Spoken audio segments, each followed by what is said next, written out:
بسم اللہ الرحمن الرحیم۔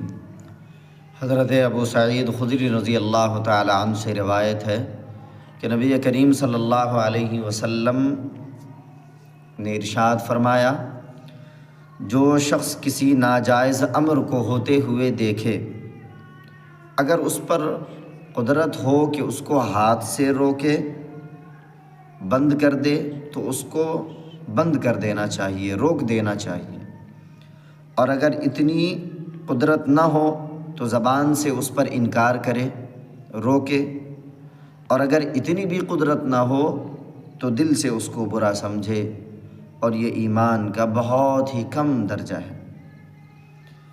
ایک دوسری حدیث میں نبی اکرم صلی اللہ علیہ وسلم نے ارشاد فرمایا، اگر اس کو زبان سے بند کرنے کی طاقت ہو تو بند کر دے، ورنہ دل سے اس کو برا سمجھے۔ اس صورت میں بھی وہ بریء الذمہ ہیں۔